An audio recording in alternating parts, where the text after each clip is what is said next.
Engineering के students 7 दिन से लगातार प्रदर्शन कर रहे हैं। लॉ के स्टूडेंट्स भी ऑनलाइन मोड को लेकर गुस्से में हैं, नाराज हैं। और जम्मू यूनिवर्सिटी के अंदर थानेदार घूम रहे हैं। जम्मू यूनिवर्सिटी के अंदर जम्मू कश्मीर पुलिस घूम रही है। हैरानी की बात यह है कि पुलिस दिल्ली में किसी कैंपस के अंदर घुसे तो प्राइम टाइम की डिबेट बनती है। पुलिस देश के किसी भी भाग में किसी भी यूनिवर्सिटी कैंपस के अंदर घुसे तो लंबे लंबे एडिटोरियल और लंबे लंबे लेख लिखे जाते हैं। लेकिन जम्मू यूनिवर्सिटी में शायद जम्मू कश्मीर एकमात्र ऐसी यूनियन टेरिटरी है जिस यूनियन टेरिटरी में पुलिस थानेदार यूनिवर्सिटी के अंदर घूमते हैं, स्टूडेंटों के साथ बदतमीजी भी करते हैं और अनुशासन में लाने की उनको कोशिश भी करते हैं। क्या दर्शाता है ये? साफ तौर पर 2 चीज़ें दर्शाता है ये। एक, जम्मू यूनिवर्सिटी के वाइस चांसलर प्रोफेसर मनोज धर, क्या आपके अंदर इतनी भी काबिलियत नहीं कि आप यूनिवर्सिटी में पढ़ने वाले छात्रों को, जो हार्डन्ड क्रिमिनल्स नहीं है, कोई गुंडे मवाली नहीं है, घरों से निकल के यहाँ पढ़ाई करने के लिए आए हैं और एक लोकतंत्र में रहते हैं और लोकतंत्र को समझते हैं कि लोकतंत्र में जब आप किसी भी चीज़ से नाराज़ होते हैं तो आप आंदोलन करते हैं। आंदोलन के अलग अलग तरीके हैं। आप भूख हड़ताल पे बैठते हैं, आप नारेबाजी करते हैं और शांतिपूर्वक तरीके से आप प्रशासन से अपनी बात मनवाना चाहते हैं। क्या छात्रों से बात करना आपका फर्ज नहीं? डीन एकेडमिक अफेयर्स क्या कर रहे हैं?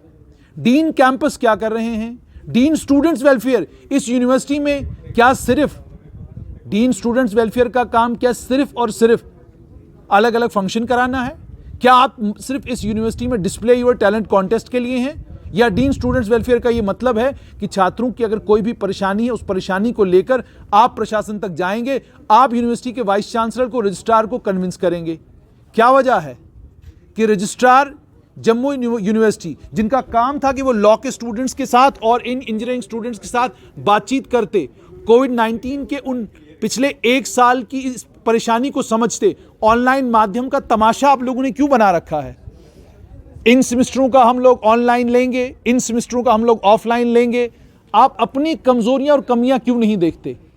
5 अगस्त 2019 से लेकर आज 2021 जनवरी का महीना खत्म हुआ, फरवरी का महीना शुरू हुआ है। 4G बच्चों के पास नहीं, लेकिन आप कहते हैं आपके माध्यम से, अलग आपके फैकल्टी के माध्यम से मैंने अलग अलग वेब पोर्टल्स के ऊपर देखा कि लोग ये कह रहे हैं अच्छे से क्लासेस हो रही थी, ऑनलाइन क्लासेस तो बहुत बढ़िया तरीके से हो रही थी। आप किस दुनिया में रहते हैं? दक्षिण का वो बच्चा जब आपसे ये कह रहा था, मड़वा का बच्चा जब आपसे ये कह रहा था, किश्तवाड़ का बच्चा जब आपसे ये कह रहा था, मेहरबानी करके इन कोजी कमरों से निकलिए, मड़वा का एक चक्कर लगाइए, तब जाकर आपको ये समझ में आएगा। वो मड़वा का बच्चा जब ये कह रहा था कि ऑनलाइन माध्यम से मैं पढ़ाई नहीं कर पाता, आपको शायद किसी ने नहीं बताया कि जितने मोबाइल के टावर इंटरनेट के लिए जम्मू संभाग में लगे हैं, उसके बावजूद सिदरा रोड पे आपका 2G नहीं चलता। और वाइस चांसलर महोदय, आपकी यूनिवर्सिटी में इंटरनेट नहीं चलता तो आप मड़वा में इंटरनेट की उम्मीद लगाए बैठे हैं। आप वाड़वन में सोचते हैं कि बच्चे को इंटरनेट मिल रहा है। आप कहते हैं रजौरी के पहाड़ पे बच्चे को इंटरनेट की फैसिलिटी बहुत बढ़िया मिल रही थी, पुंछ के पहाड़ पे बच्चे को इंटरनेट की फैसिलिटी बहुत बढ़िया मिल रही थी। कमाल का प्रशासन है। यानी साफ तौर पर ये कि जब पढ़ाने वाला अध्यापक नहीं जानता कि हम जिन पहाड़ों से ये बच्चे उतर के आते हैं उन पहाड़ों पे इंटरनेट फैसिलिटी कितनी है, तो सोचिए बेचारा प्रशासन और सरकार जो आपके इनपुट पर काम करते हैं उनको कितना पता होगा कि पुंछ के पहाड़ी इलाके से जो बच्चा यहाँ आया उसकी हालत क्या है।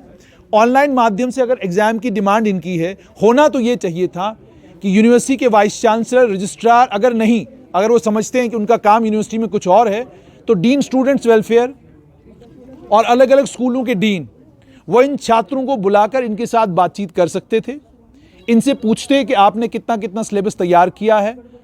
जब SSRB और पब्लिक सर्विस कमीशन स्टूडेंट्स के गुस्सा होने पर और स्टूडेंट्स की नाराजगी पर सिलेबस बदल सकती है, तो जम्मू यूनिवर्सिटी के प्रशासन को ऑनलाइन माध्यम से, चाहे वो लॉ डिपार्टमेंट के स्टूडेंट्स हो, चाहे वो इंजीनियरिंग के स्टूडेंट्स हो, इनका इम्तिहान लेने में आपको परेशानी क्या है? और अगर ये बच्चे इन हालात में भी इस तरह से इम्तिहान देने के लिए तैयार हैं तो भी आप विलंब इतना क्यों? ये तो एक मामला, लेकिन बड़ा मामला ये है कि कुछ न कुछ कमी तो जम्मू यूनिवर्सिटी के प्रशासन में है। अगर कमी नहीं होती तो थानेदार जम्मू यूनिवर्सिटी के चक्कर नहीं लगाते। पुलिस बच्चों से भिड़ रही है, साफ तौर पर यह दर्शाता है कि जम्मू यूनिवर्सिटी का प्रशासन मुकम्मल तौर पर बच्चों को समझने में और बच्चों के जो अलग अलग इश्यूज हैं उनको रिड्रेस करने में नाकाम हुआ है। तभी तो पुलिस की ज़रूरत पड़ती है आपको। या आप ये कहना चाहते हैं कि अब जम्मू कश्मीर यूनियन टेरिटरी बन चुका है, अब हम सारे प्रशासन जो है वो पुलिस से चलवाएंगे? तो आप एक काम कीजिए, अगर पुलिस ने प्रशासन चलाना है, आप कुर्सी छोड़ दीजिए, पुलिस के हवाले कर दीजिए, पुलिस प्रशासन अपने तरीके से चलाएगी। पुलिस वाले भी इसी यूनिवर्सिटी के छात्र हैं, यहीं से पढ़ के निकले हैं, उन्हें भी कैंपस के अंदर आना अच्छा नहीं लगता। लेकिन जब आप बुलाएंगे वो नहीं आएंगे तो आप कहाँ कहाँ जाएंगे, उनको उस चीज़ की चिंता रहती है। इसलिए ऑनलाइन माध्यम से ये जो डिमांड स्टूडेंट्स ने की, इसको तो आप रिड्रेस करेंगे, लेकिन छात्रों के अन्य कई और मुद्दे हैं जिन मुद्दों को लेकर छात्र आपके दरवाजे पर दस्तक देते रहेंगे।